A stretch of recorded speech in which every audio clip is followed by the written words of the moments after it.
The champagne hit him before the laughter did. Cold, wet, public. Elion Marrow stood perfectly still as the liquid soaked through his jacket. The one he'd pressed 3 times that morning because this retreat mattered. Because he was the only Omega in a room full of alphas who already didn't want him there. He didn't flinch. He didn't make a sound. He never did. Brenrick Hale set the empty glass down on the nearest tray like nothing had happened. Like a man who had spilled champagne on a carpet. Not a person. He straightened his cuffs. Smiled at the investors flanking him. 3 men in custom suits.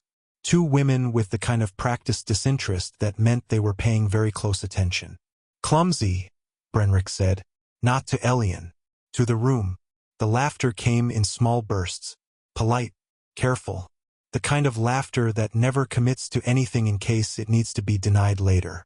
Elion didn't look at them. He looked past the floor-to-ceiling windows instead, where the snowstorm had shifted from a dusting to a wall of white. Aspen. Corporate retreat season. Every major alpha venture firm had sent their people here, networking, deals, handshakes over aged scotch. And Elion had been hired by the Meridian Group to present the architectural redesign of 3 properties they were acquiring. He was good at his job. That was the part no one in this room seemed able to tolerate. Hi viewers. If you've ever been the most qualified person in a room and still been treated like you don't belong, drop a single word in the comments that describes how that felt. Brenrick turned to face him directly now. Full eye contact. The kind that alphas used like a tool. Pressure. Oh wait, you're the consultant they flew in? He tilted his head slightly. The Omega? Elion held his portfolio folder against his chest. Nodded once.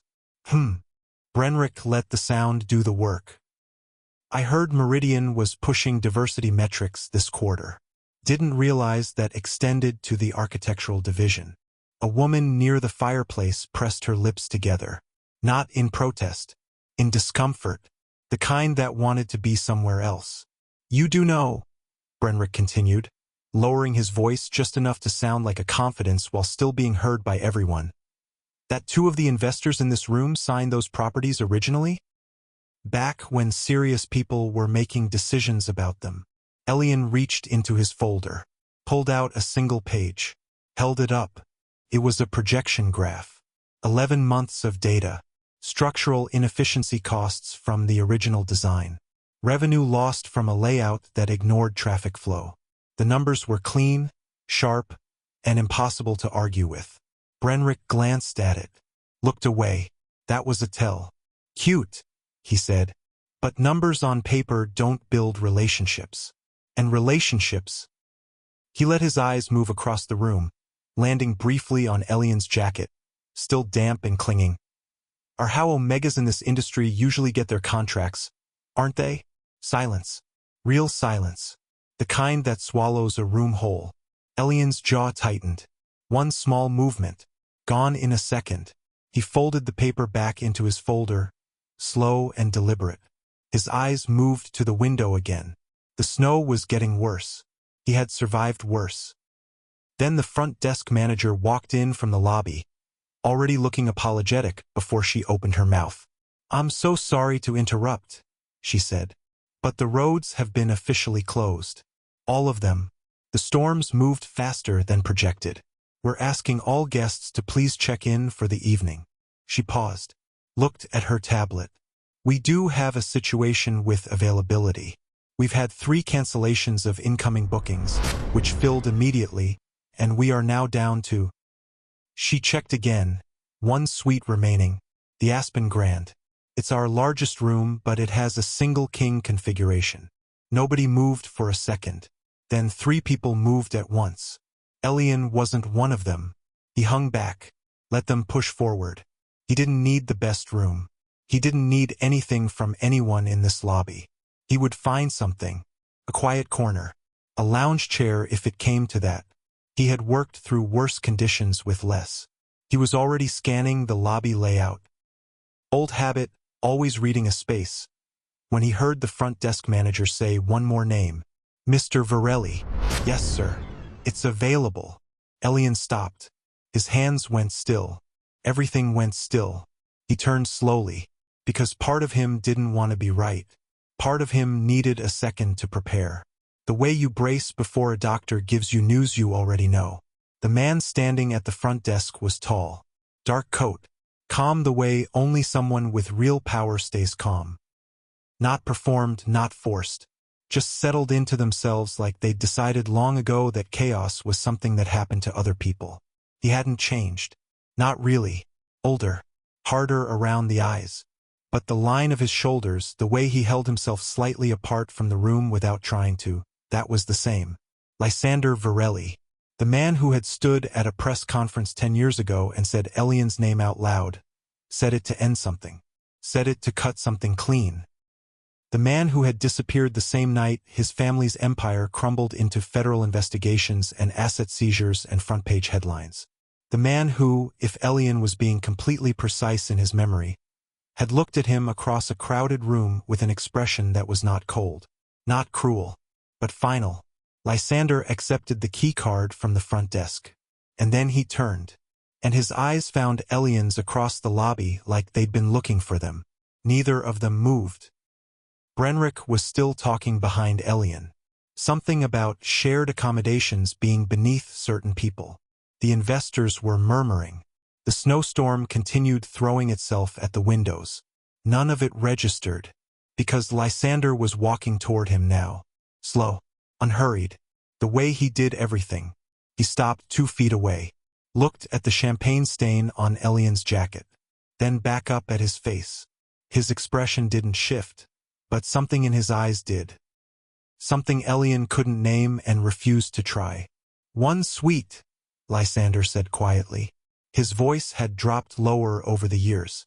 Still precise. Still careful with every word. Elion didn't respond. He never did. "We'll share the bed," Lysander said. Not a question. Not an offer. A statement. Like it was already decided. Like 10 years of silence and distance and one public rejection at a press conference with cameras rolling and 100 witnesses was just a gap.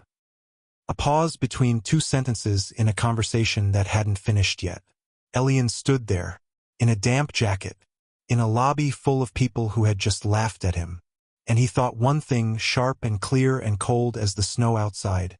He disappeared the night I lost everything. And now we're trapped together.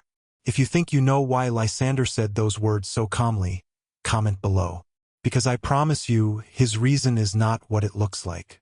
The suite was warm. That was the first thing. A fireplace already burning in the corner. Real wood, not gas, and heavy curtains drawn against the storm. The room smelled like cedar and something faint and clean that Elion couldn't immediately categorize. He stood just inside the door for a moment, taking it in the way he always took in spaces. Exits, proportions, weight-bearing walls, where the light fell. Habit. Always habit. Lysander set his bag near the window and shrugged off his coat without ceremony. He didn't try to fill the silence. Didn't explain himself. Didn't say, "I know this is strange," or "I can sleep on the floor," or any of the things that people said when they were trying to make an uncomfortable situation comfortable through words alone. He just moved through the space like he belonged in it, which made Elion's chest do something he didn't want to name. He crossed to the small desk in the corner and set down his portfolio. His jacket was ruined. He knew that. He took it off, folded it over the back of the chair, and stood in his collared shirt and pressed slacks and tried to remember when the last time was that he'd eaten something. Hours ago. Before the gala. Protein bar in a rental car. The minibar was stocked. He found a bottle of water and drank half of it in 4 swallows. "You still don't speak." Lysander said it from across the room. Not a question. Not an accusation. Just an observation, the way you'd note that the snow was still falling, present tense, current fact. Elion turned and looked at him. He had spoken once. To doctors. To a therapist for about 8 months, 3 years after everything fell apart. He'd stopped because it wasn't helping and because he'd found a different way through work, through drafting tables, through the language of space and structure that didn't require a voice. He chose silence. That was different from being silenced. He held Lysander's gaze for a moment, then looked back at the fire. Lysander sat on the edge of the settee near the fireplace. He didn't sprawl. didn't take up more space than he needed to. One of the things Elion had noticed 10 years ago, before everything, was that Lysander moved like he was always aware of how much room he was using. An alpha who didn't perform his size. It was unusual. It was also something Elion had thought about more than he ever intended to. "I'm not going to pretend tonight is simple," Lysander said. His elbows rested on his knees, his hands folded together loose. "But I'm also not going to pretend that it's the way it looks." Elion picked up his portfolio, pulled out his sketchbook, sat in the armchair by the desk. He opened to a blank page and began to draw the lobby floor plan from memory. The columns. The inefficient entry points Brenrick's investors had approved. The fix was obvious if you looked at it correctly. He could feel Lysander watching him. He kept drawing. Somewhere around midnight, when the storm had buried the mountain road in white and the only sounds were fire and wind and the occasional creak of the old building settling, Elion set down his pencil and reached for his phone. Not to call anyone. He didn't do that. He opened a search browser. Typed the name out of reflex, the way he sometimes did when he couldn't sleep and needed to confirm that the world was still making sense. Lysander Virelli. The results came up the same as always. The collapse of Virelli Holdings, documented over 7 years of archived articles. Press photos from the bankruptcy proceedings. One image from a federal court appearance. Lysander in a gray suit, face neutral, walking past cameras without stopping. But something was different. He scrolled further than he usually did, past the collapse coverage, into the quieter archives, financial blogs, industry newsletters, shell company registrations in Delaware and the Cayman Islands, names that didn't connect on the surface. Elion frowned at his screen. He searched again, narrower this time, specific acquisition language, specific subsidiary terminology he recognized from his consulting work. And there it was, quiet as a heartbeat. Lysander Virelli was not listed as CEO anywhere. Not in any company, not by any filing, not on any board. He wasn't a CEO. He was something else. Something that left no title but controlled everything underneath. Elion stared at the screen. Lysander's phone lit up from across the room. It was face up on the coffee table. Lysander didn't grab it. He glanced down, and something in his expression shifted. He read whatever was on the screen slowly, set the phone back down and said nothing. Elion had seen the notification from across the room. Not clearly, but clearly enough. Bold text. Financial news alert. He picked up his own phone again and typed the search. It loaded in 3 seconds. Virelli Holdings completes $2.3 billion silent acquisition. The date on the article was today. Elion read it twice, then a third time in case the words rearranged themselves into something that made a different kind of sense. They didn't. He looked up at Lysander. Lysander was already looking at him. He didn't explain, didn't confirm, didn't deny. He just held Elion's gaze across the warm, firelit room while the snowstorm buried everything outside. And Elion sat with one truth that rearranged 10 years of the story he'd told himself. He didn't disappear. He rebuilt. Drop a comment if you had this man figured out. Because I think most of you didn't. Lysander spoke first. That was the thing. In all the years Elion had spent rebuilding the version of events that made the most sense. The version where rejection was cruelty, where disappearance was cowardice, where the Virelli collapse was punishment for bad choices. He had always imagined Lysander as someone who wouldn't explain himself. Wouldn't bother. But at 2 in the morning, with snow still hammering the windows and the fire burning low, Lysander sat back against the settee and looked at Elion directly and said, "I rejected you publicly because my father had a contract drawn up." Elion didn't move. "A bond contract," Lysander continued. His voice was flat, not detached, precise, like every word was being weighed before it was released. Not a bonding ceremony, a legal instrument. Leverage. He was deep in debt to 3 families who were circling the Virelli portfolio. He'd promised them a bonded Omega with consulting access to every architectural and infrastructure project we were financing. He paused. Let that settle. The Omega he'd chosen was you. The fireplace popped. A log shifted. Elion felt the sound in his chest. If I had accepted the pairing publicly, you would have been tied to a financial syndicate you had no knowledge of. You'd have had access to the meetings, which meant they'd have had access to you. He said it plainly. No drama. These were not people who kept witnesses. Elion looked down at his sketchbook. The lobby floor plan was still there. Lines and measurements. He traced one of the entry corridors with his finger without pressing down. I told you at that press conference that you deserved better than this world, Lysander said. I wasn't being poetic. He'd meant it as a door, not a wound. Elion had spent 10 years treating it as a wound. He looked up. Lysander was still watching him with that steady quality. Not cold, not distant, but controlled. A man who had learned the hard way that things that looked like control and things that were control were not the same.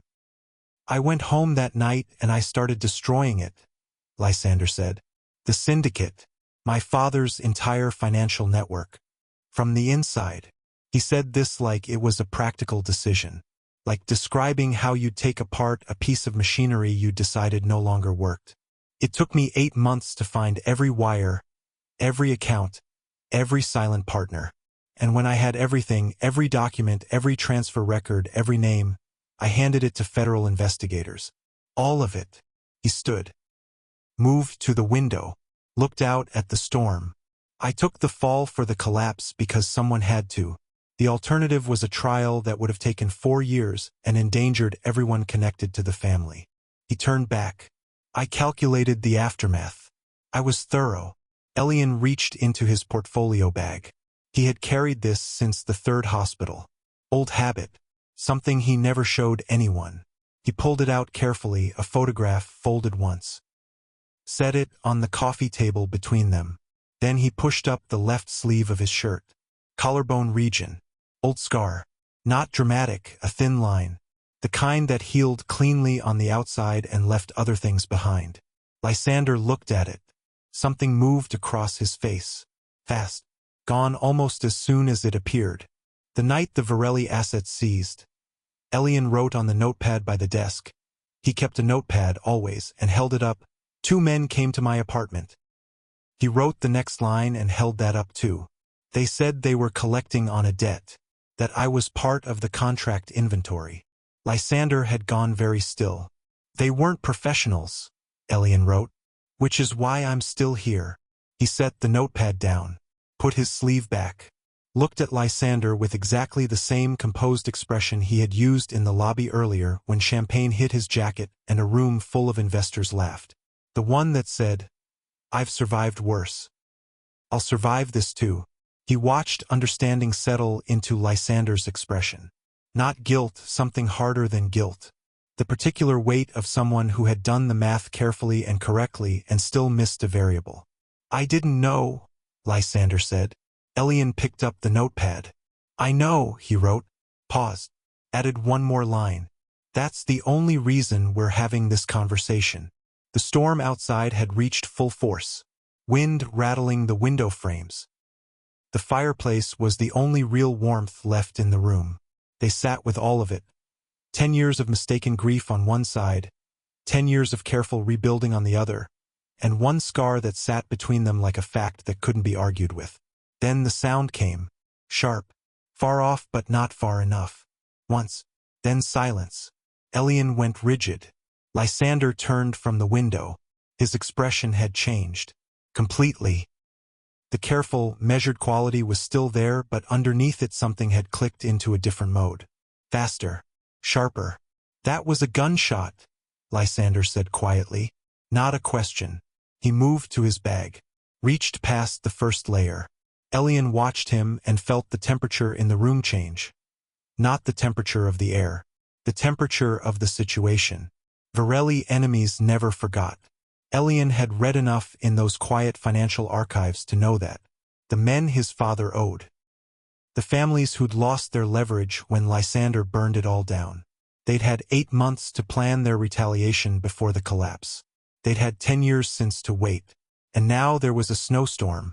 And one exit. And no roads out. Elion looked at the door to the suite.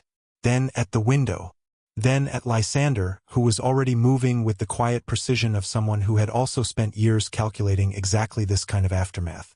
The gunshot had come from outside, and whoever fired it was already inside the resort.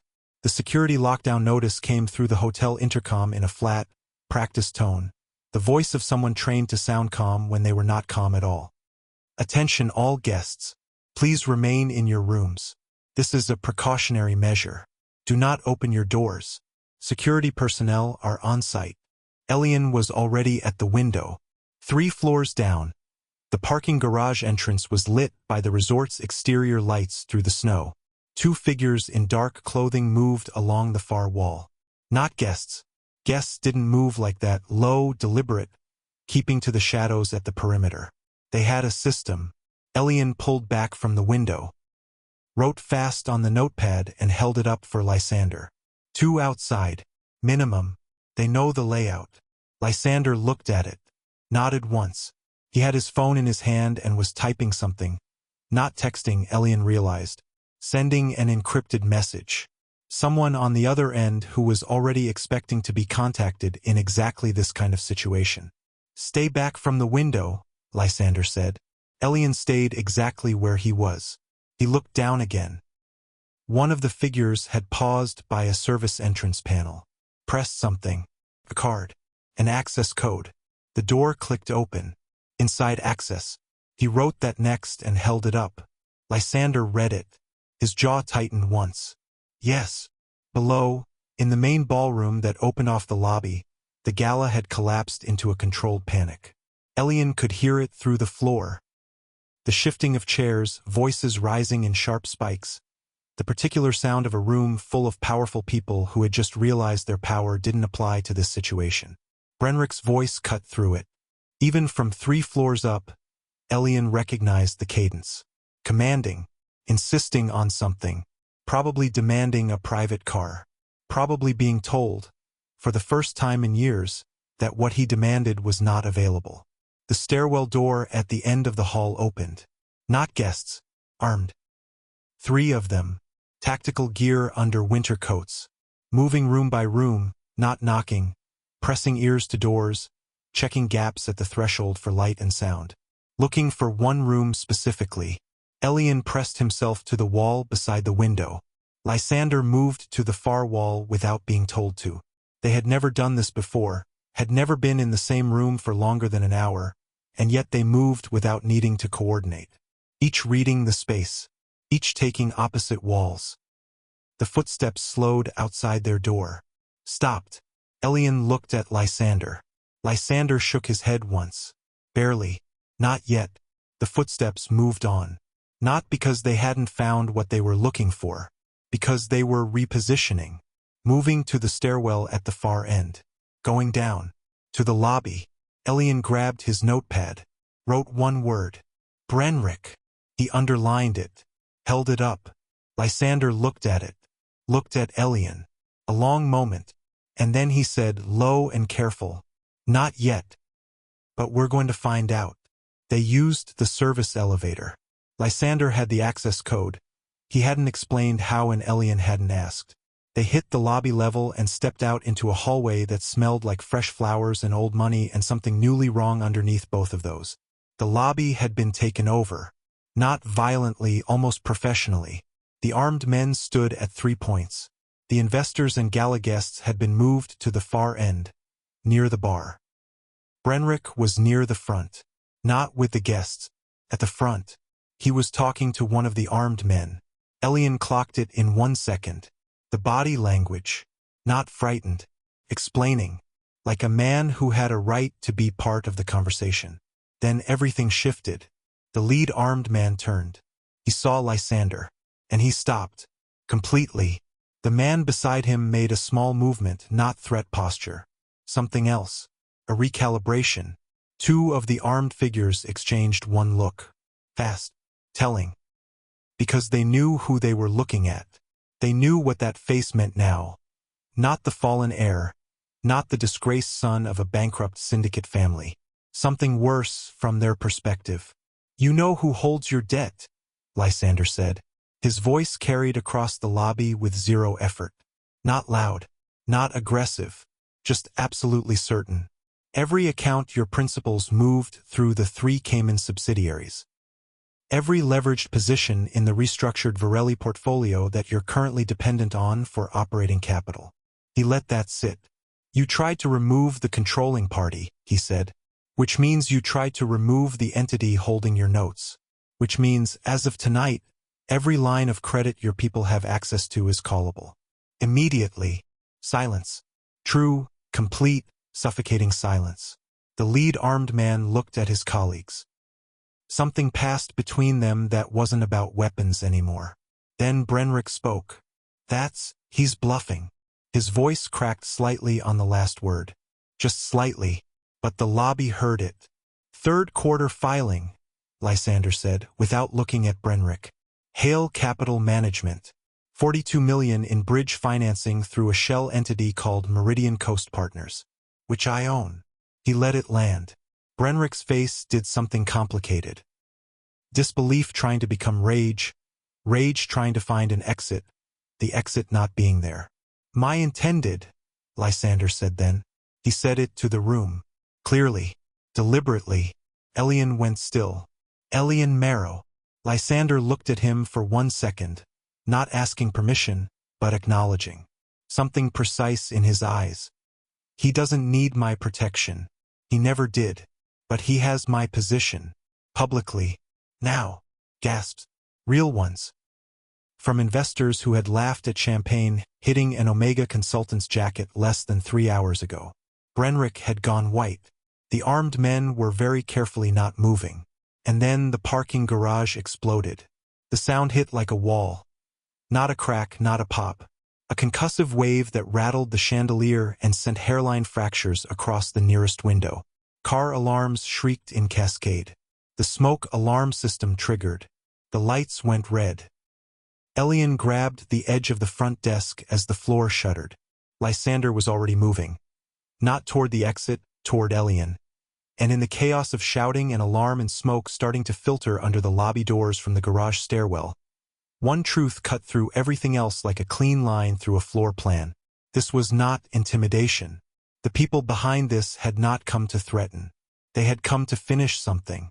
The alarm stripped every careful thing from the room. Guests screamed. Security staff moved in 3 different directions at once. None of them coordinated. The overhead lights flickered, steadied, flickered again. Emergency lighting kicked in, red and low, and the lobby became something strange and urgent. Faces half-lit, shadows too long. Elion moved. He didn't wait to be moved. He was already reading the space.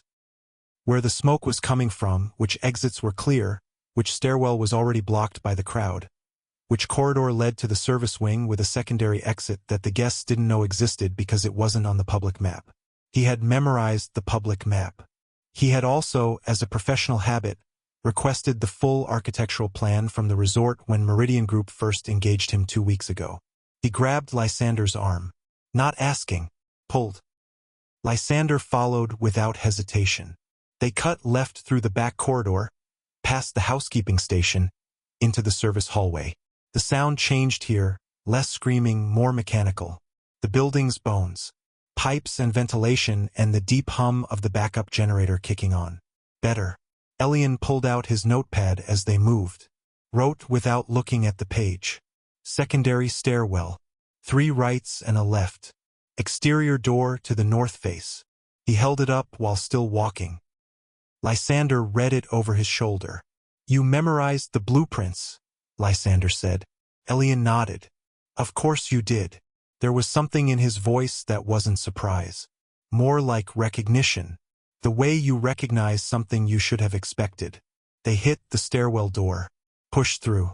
The stairwell smelled like cold concrete and faint smoke. But clean smoke, structural, not chemical. The explosion had been in the parking garage. Below them, the fire suppression system had engaged down there, which meant whoever set the charge hadn't planned on burning the building. They'd planned on the chaos. In chaos, people scattered. Security spread thin. A target became harder to protect and easier to isolate. Elion stopped on the second-floor landing, pressed himself to the wall, held up a fist, the universal gesture for stop, and Lysander stopped behind him without making a sound. Footsteps below. One set, moving up, fast but controlled. Not someone running from the explosion. Someone moving toward something specific. The stairwell lights were emergency only. Red. Everything at the edges of shadows. Elion looked down through the gap between the stair railings and caught a glimpse. Dark coat, earpiece. Something in the right hand held close to the leg. Not security staff. Security staff was downstairs trying to manage 100 frightened people. Elion looked at Lysander. Pointed down. Held up one finger. Then tapped his own ear. Lysander nodded. His expression had gone to that other place. The one Elion had seen in the lobby when the armed men recognized him. Completely settled. Like he'd set everything soft aside and what remained was pure calculation. They moved up instead of down. Third floor. Service door. The north wing corridor.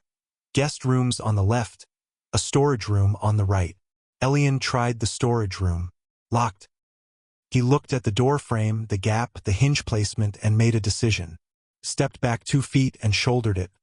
Not dramatically, not movie style, just the specific angle that transferred weight through old hardware rather than the lock itself. It gave on the second try. Inside, linens, carts, extra mattresses against the far wall. One small window, north-facing, looking out on the mountain. Snow still falling. Thick and steady and impossible to walk through. No one was coming from outside, and no one from inside was finding this room without the blueprints. Elion sat on the edge of a linen shelf and caught his breath. Lysander pulled the door as closed as it would go. The broken latch meant it didn't seal, but in the darkness of the corridor, a slightly open door looked like a closed one. They waited. Footsteps in the hallway. One set. Moving. Pausing. Moving again. Passing the door. Continuing. Elion let out a slow breath. Then he pulled out his phone and opened the photo he'd taken. Fast in the lobby when the chaos started. A single image. Blurry at the edges, usable in the center. The armed man nearest to Brenrick.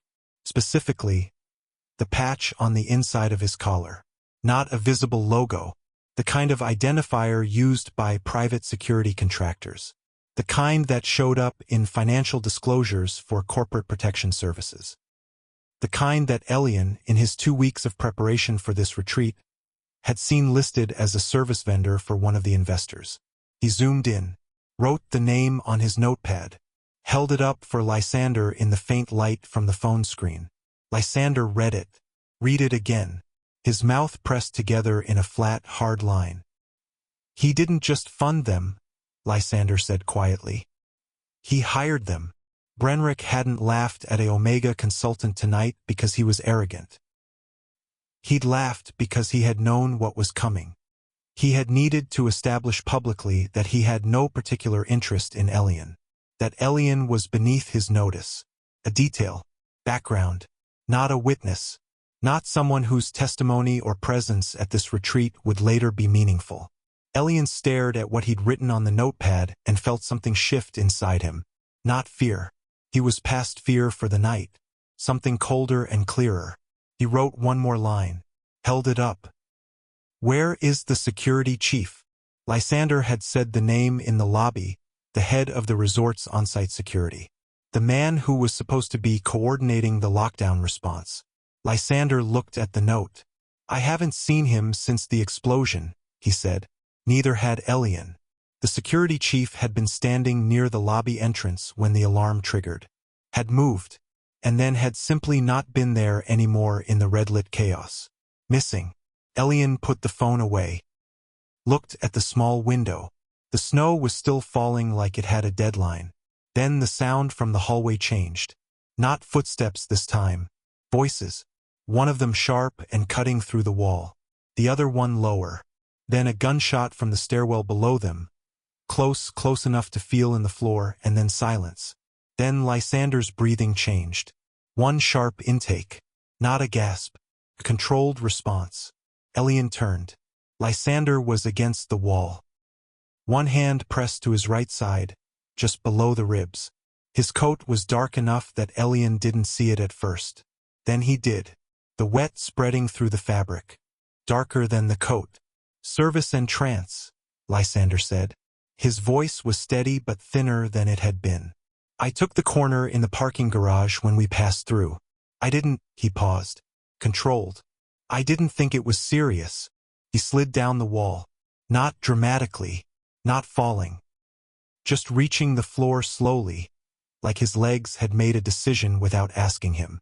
Elion was on his knees beside him in one movement. He pressed both hands over Lysander's, over the wound, and looked at his face. Lysander's eyes were clear, present, but his jaw was tight with the effort of keeping everything organized behind his expression. Outside the storage room door, somewhere between their floor and the lobby, the resort was still in chaos. No roads out. No help coming fast. One person missing who should have been running the response. Armed men hired by someone who had sat at a gala and laughed at champagne on a jacket and calculated that Elion was too small to matter. And now Lysander Virelli, the man who had burned down his own empire to protect someone he hadn't bonded, the man who had spent 10 years rebuilding from nothing, the man who had just publicly called Elion his intended in front of everyone, was bleeding through his coat on a storage room floor. Elion pressed harder, kept his hands steady. He had survived worse. He was going to need Lysander to do the same. Would you have trusted Lysander at this point? Or would the history have been too much? Let me know in the comments. And stay close, because what Elion does next with no voice, no backup, and a man bleeding beside him in the dark will change everything you think you know about who the real power in this story is. His blood was warm against Elion's hands. That was the detail that wouldn't leave. Not the smell of smoke still drifting under the door. Not the sound of alarms cycling through the building. Not the muffled shouts from 3 floors below. Just that. Warm. Real. Immediate. Lysander's jaw was tight. He was breathing through his nose, slow and measured, the kind of breathing a person does when they've decided that staying conscious is a choice they're going to make aggressively. His right hand was still pressed over Elion's, adding pressure to the wound. His left hand was on the floor, flat, keeping him upright. "It's not as bad as it looks," he said. Elion did not agree. He pulled off his own shirt, the collared button-down he'd pressed 3 times that morning. He folded it into a compress and pressed it hard against Lysander's side.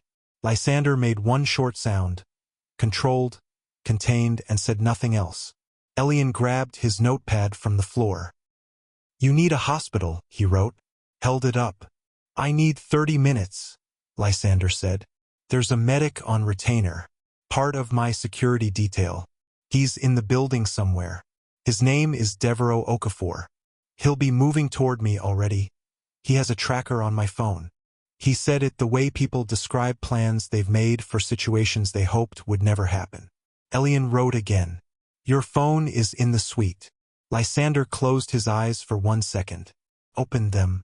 Yes, that mattered. This was important to understand. The one thing that could bring help directly to them was 3 floors away in a room they could not safely return to. Elion thought for exactly 4 seconds. Then he stood up. Lysander reached for his arm. "Don't." Elion looked at him. Just looked. Lysander let go. Because he understood something. Looking at Elion in the red-tinged dark of a storage room with his own shirt pressed to a bullet wound. Elion was not someone who needed to be told the risk. He had already calculated it.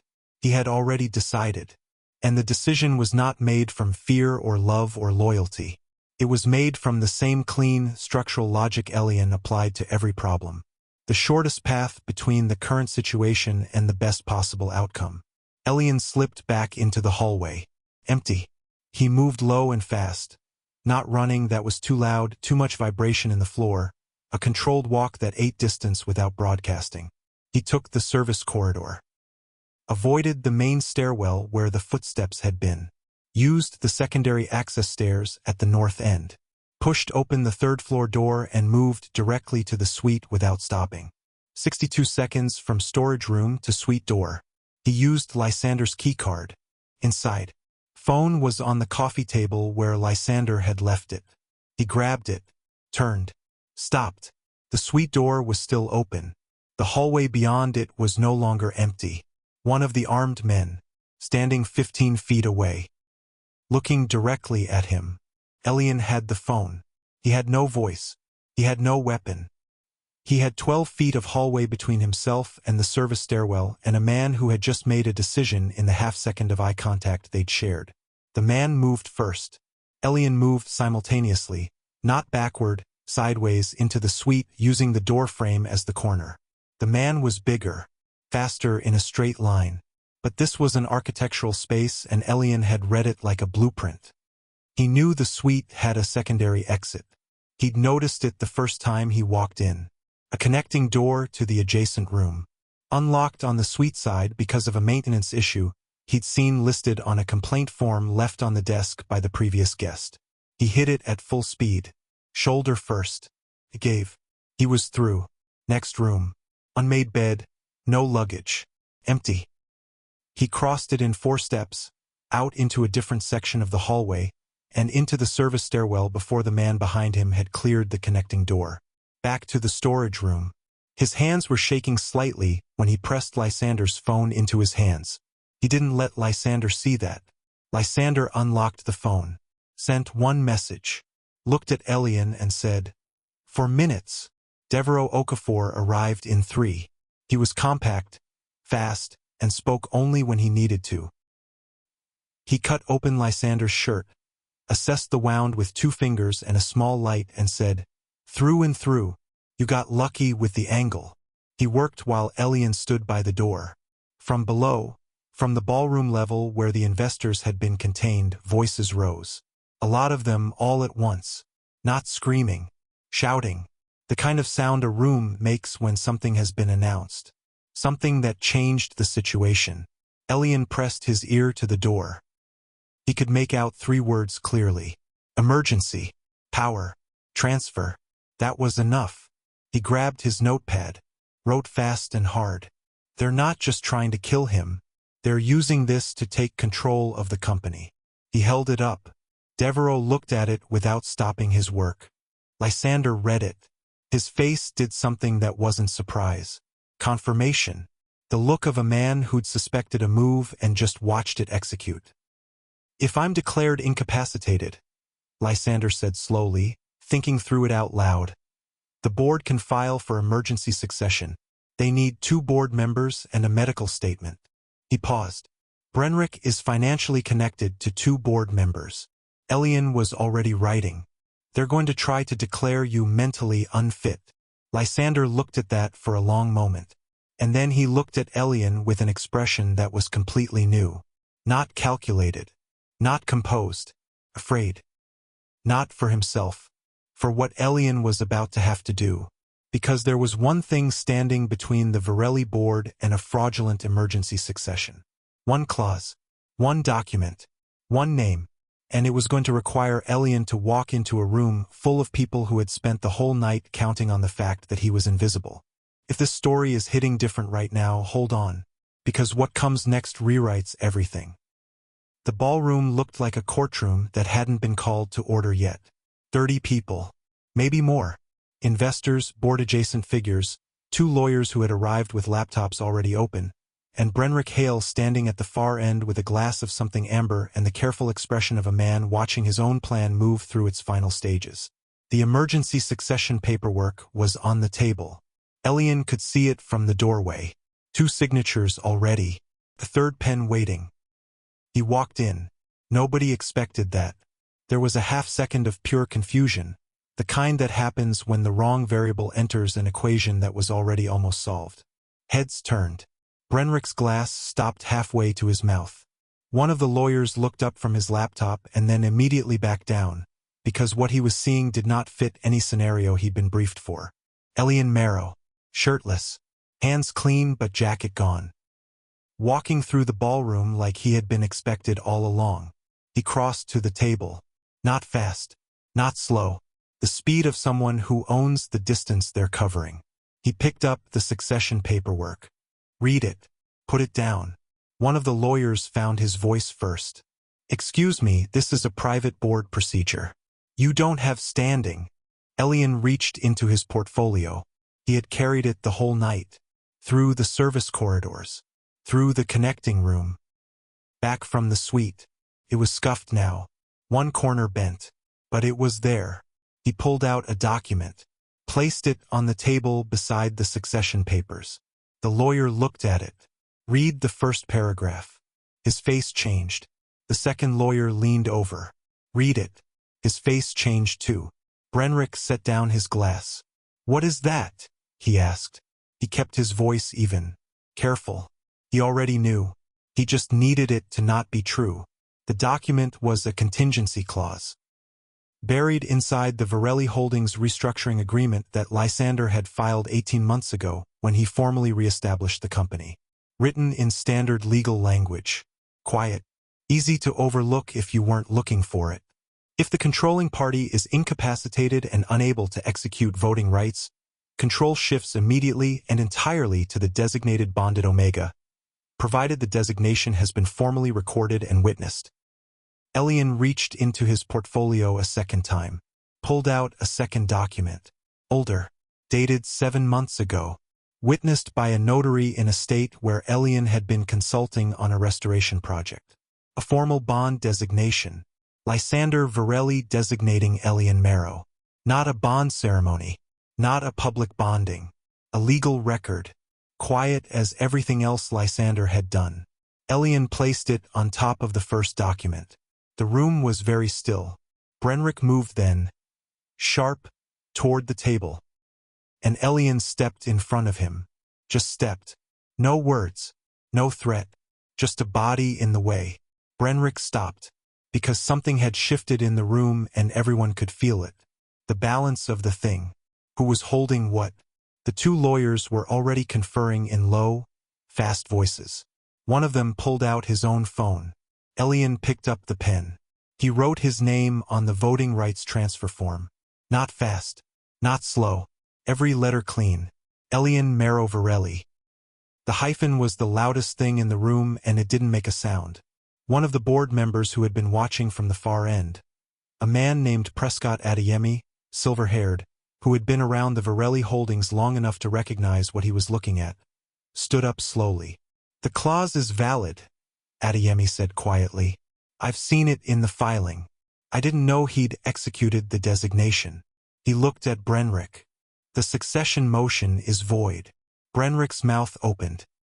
Closed. Opened again.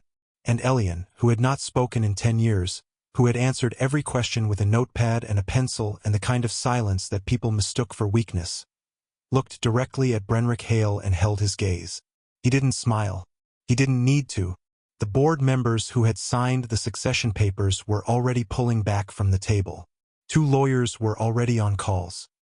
Somewhere above them, in a storage room on the 3rd floor, Devereaux Okafor was stabilizing the man these people had tried to remove from his own company by force, and the man they had spent an entire evening dismissing, mocking, soaking in champagne, treating like background noise, was now holding the controlling interest in everything they had tried to take.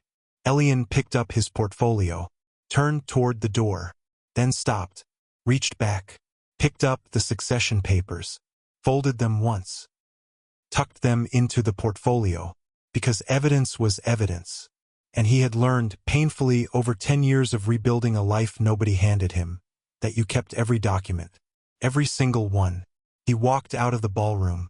Behind him, Brenrick Hale said his name, sharp, like a warning. Elion didn't turn around. He had already won. He just hadn't let himself feel it yet. That part could wait. Right now there was still a man bleeding on a storage room floor who needed to know the board had failed. And there were still armed men somewhere in this building. And the security chief was still missing. And a snowstorm was still burying every road out of the mountain. One thing at a time. Elion Marrow had always been good at that. Stay right there because the next chapter is going to show you what real justice looks like. Not loud. Not dramatic. Just numbers, evidence, and a reckoning that Brenrick Hale never saw coming from the person he decided didn't matter. It took 6 hours for the roads to partially clear. 6 hours for federal agents to reach the resort, called by 2 sources simultaneously. The encrypted message Lysander had sent from the storage room, and a separate filing that came from an IP address traced to a portfolio consulting account registered in Elion's name. He had filed it from his phone. While Devereaux Okafor was working on Lysander's wound. While the armed men were still moving through the building. While Brenrick was standing in a ballroom watching a succession motion that he thought was 3 signatures away from completion. Elion had been building the case the whole time. Not out of revenge. Out of precision. The difference mattered. When the federal agents arrived, Elion met them at the lobby with a folder. Inside, a printed document chain tracing Brenrick's financial connection to the shell company that had hired the armed contractors. A second document showing the same shell company as a limited partner in 2 board members' private investment vehicles.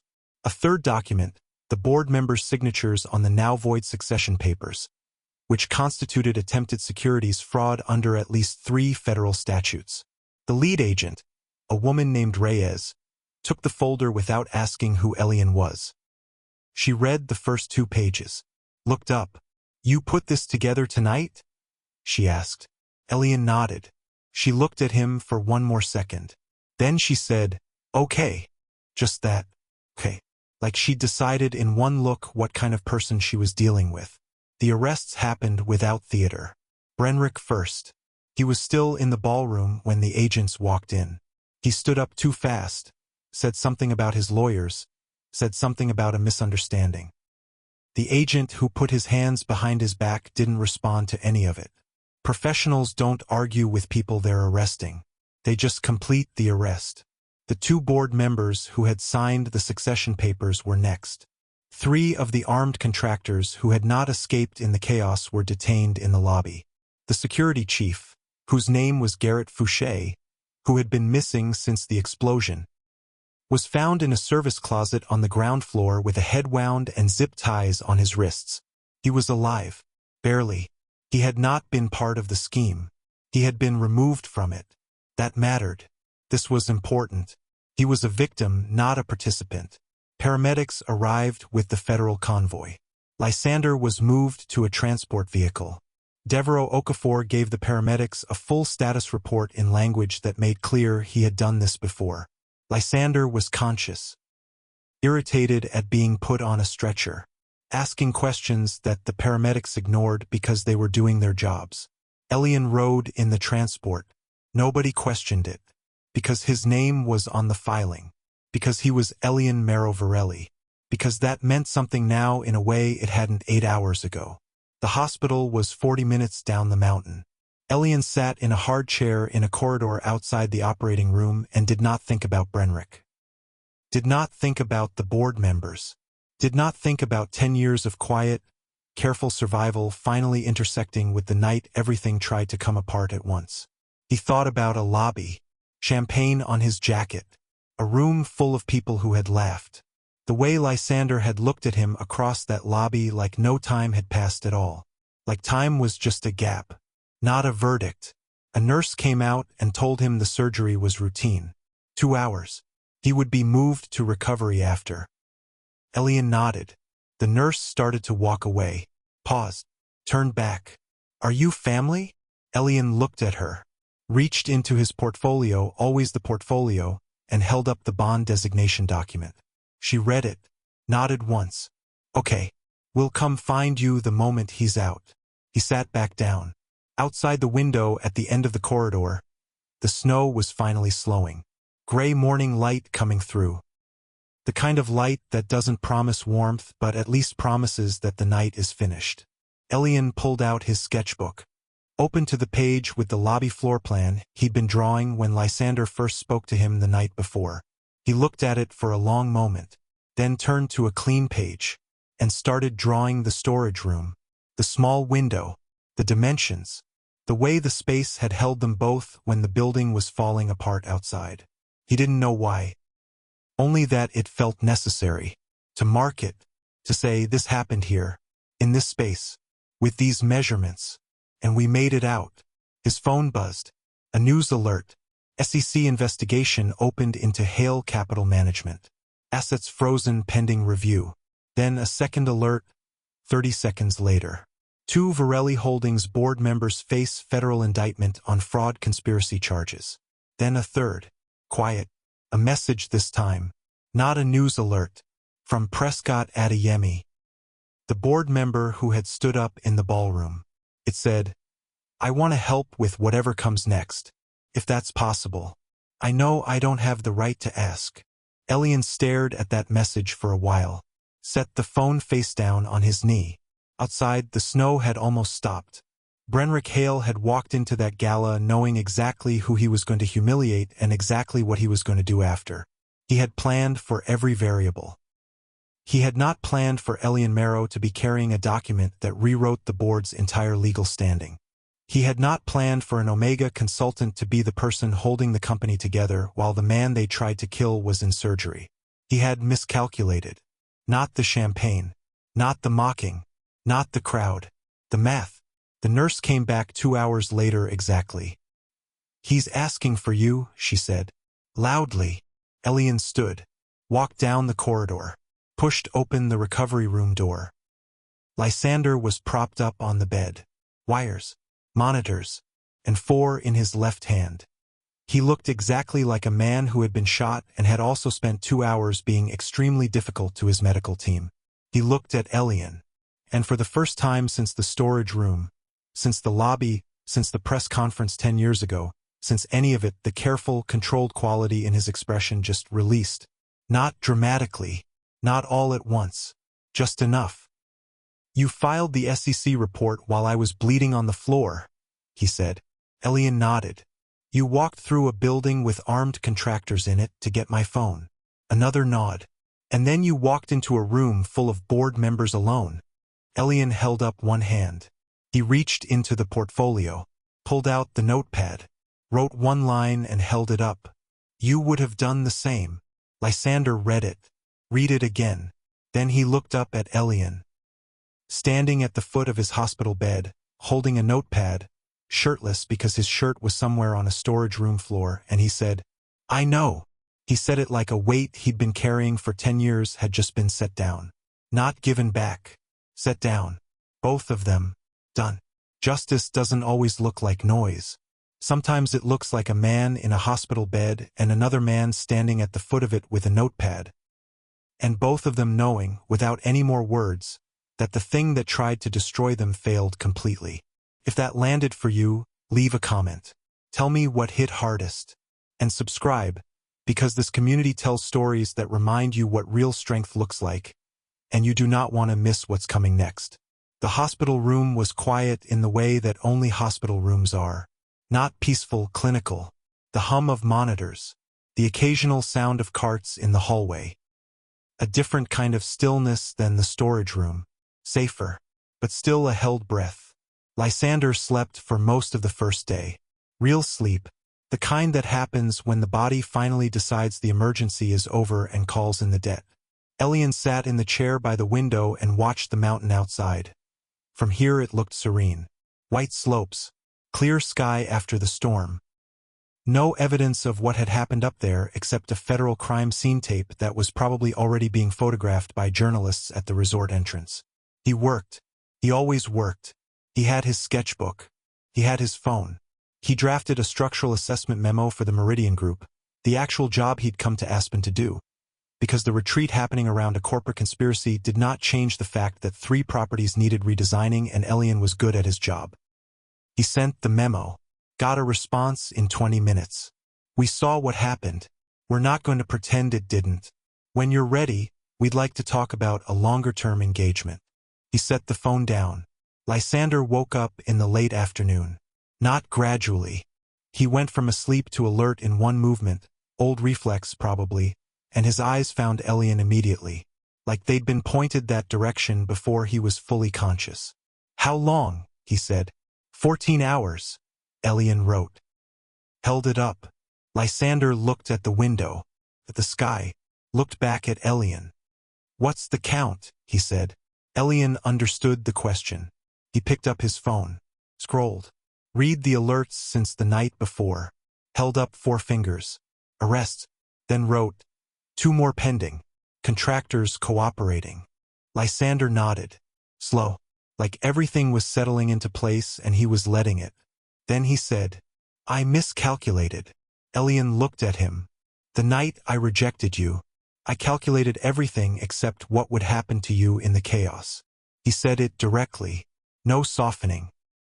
No building up to it. "I didn't account for the syndicate going after people they saw as loose ends rather than assets. I thought you were protected by being unknown." He stopped. "That was wrong. And the fact that you survived, it was not because of anything I did." He looked at Elion with full, clear eye contact. "I'm not apologizing for protecting you. I'm apologizing for being wrong about how I did it." Elion picked up the notepad. He held the pen for a moment, then wrote, "I know the difference." He held it up. Lysander read it. The careful composure in his face didn't break. But something shifted underneath it. A loosening. The expression of a man who had been holding something braced for a long time and had just been told he could put it down. They stayed quiet for a few minutes. Not an uncomfortable quiet. The kind that settles after important things have been said, and there's nothing left that needs to be added immediately. Then Lysander said, "The media is going to want a statement." Elion looked at him. "From both of us," Lysander said. "You're on the filing. You executed the voting transfer.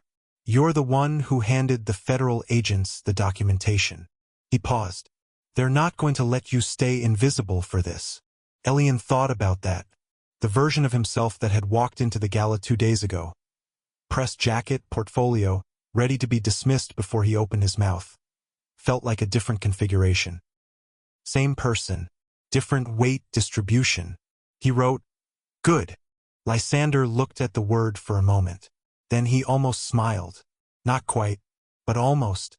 There was still something between them that hadn't been named yet. The bond designation was a legal document. The story of why it existed was complicated and painful and true. But what it meant going forward, what they actually were to each other, that was different. That was a question that didn't have a document. That required something else. Elion wrote, "Not yet." He held it up. Lysander read it. Frowned slightly. "Not yet what?" Elion pointed to the bond designation document, still tucked inside the portfolio propped against the wall. Then he tapped the notepad. Wrote 3 more words. "Not like this." He held it up. Lysander was quiet for a moment, taking it in. Then he nodded. One single, deliberate nod. Because he understood. A legal document executed in secret, used in a crisis, in a building with armed contractors and a board attempting fraud, that was a tool. A necessary one. But it was not a choice made in daylight, freely, with full information and no emergency pushing it from behind. Elion knew the difference between surviving something and choosing something. He had spent 10 years learning that difference. Lysander's phone, now returned to its rightful owner, buzzed on the bedside table. He glanced down at it. His expression changed. Not alarm. Something cooler. Something that pulled his focus in a different direction, the way a sound you weren't expecting pulls your head toward it. He turned the phone so Elion could see the screen. A financial news alert. Brief. Clean. Unknown investor purchases 8% stake in Virelli Holdings. No name attached to the buyer. No filing yet identifying the source. Just 8%. Quiet as a footstep in an empty corridor. Elion looked at the alert. Then at Lysander. Lysander looked back at him. Neither of them said anything. Because they didn't need to. They had both spent enough time in rooms where someone was moving quietly to know what quiet movement meant. It meant something was starting. Not the same thing as what had just ended. Something new.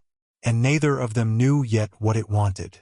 This story is far from over, and neither is this channel. If you want to be there when the next threat steps out of the shadows, subscribe right now and hit that notification bell. Every story on this channel is built for people who know that real strength isn't loud. It's patient. It's precise. And it shows up exactly when it needs to. Share this video with someone who needs to hear it today. 6 months moved differently than Elion expected. Not slower. Not easier. Just differently. Like a building that looked unstable from outside and turned out to have load-bearing walls in places nobody thought to check. Virelli Holdings restructured. Cleanly. publicly, with a transparency report that 3 financial journalists called unusual for a company this size, and one called overdue for any company at all. The board was reformed. New members vetted, 2 of them brought in by Prescott Adeyemi, who had reached out again and again with careful, patient consistency until Elion had written back one word. Okay. That was enough. Adeyemi turned out to be one of those people who showed up differently when the pressure changed. Not everyone did.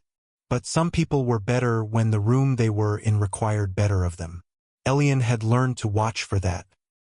The federal cases moved through the system the way federal cases did, slow and grinding and occasionally infuriating.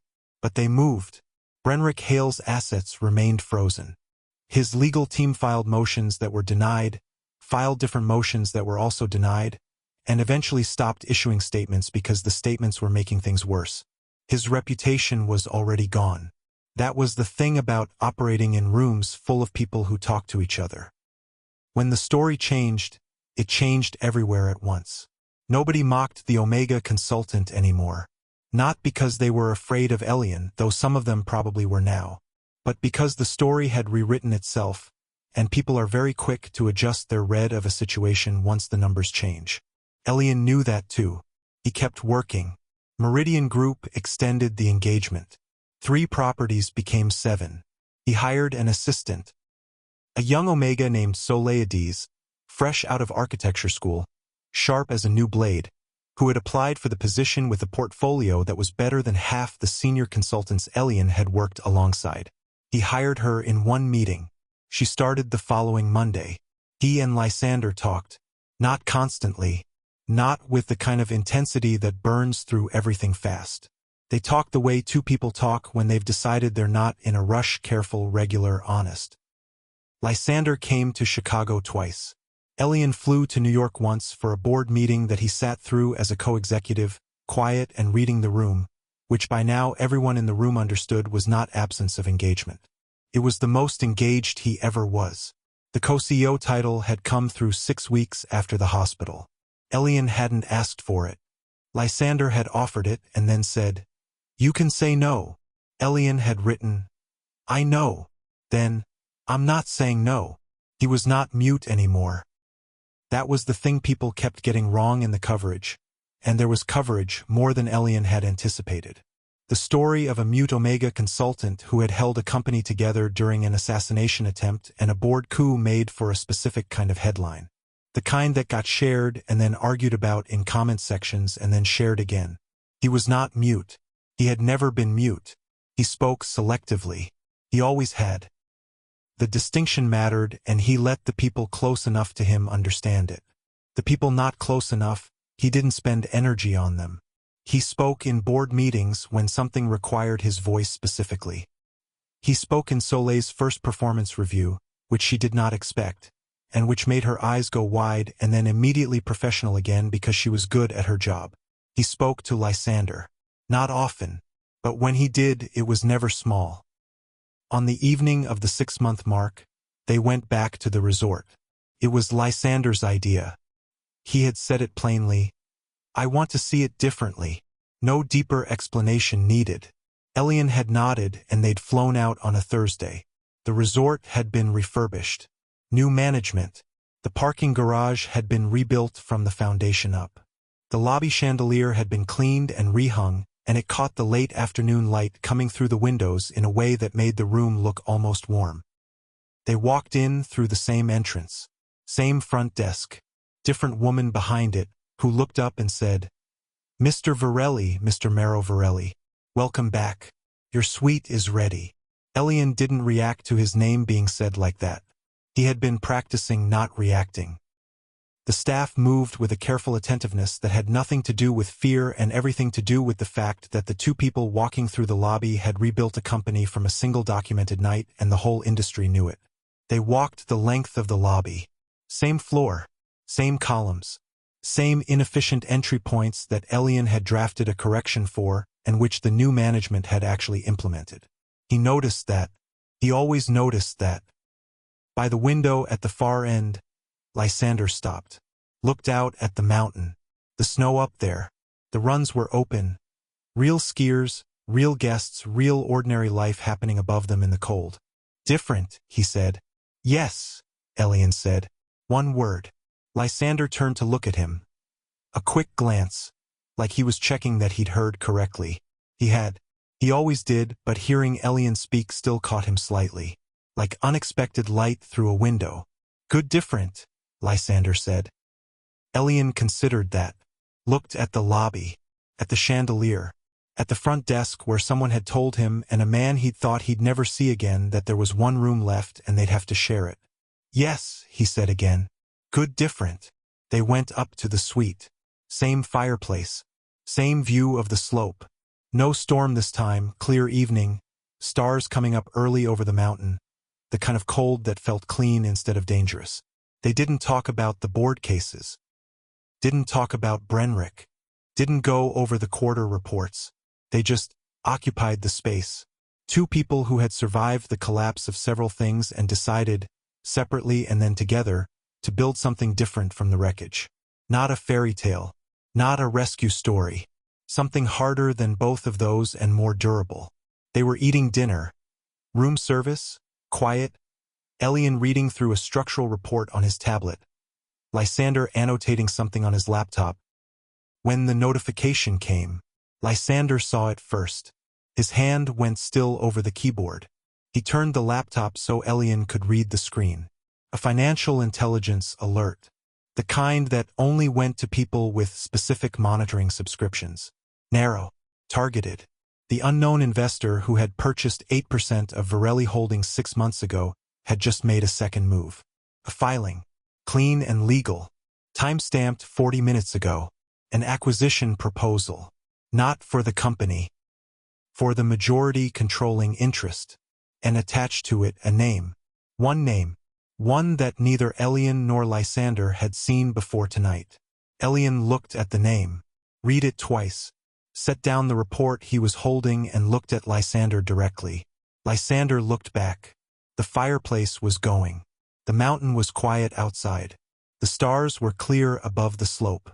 And somewhere, someone with money and patience and a plan they had not yet explained had just announced they were coming.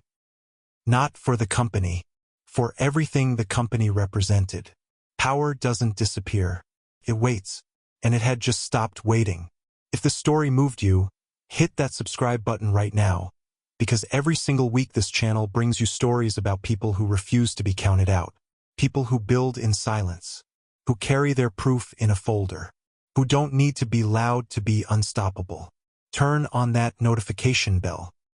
Share this video with someone who needs to be reminded that the people who get underestimated are usually the ones who end up holding everything. And leave a comment.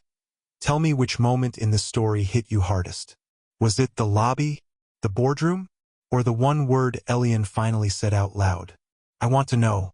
This community is built on stories that matter. And there are so many more coming.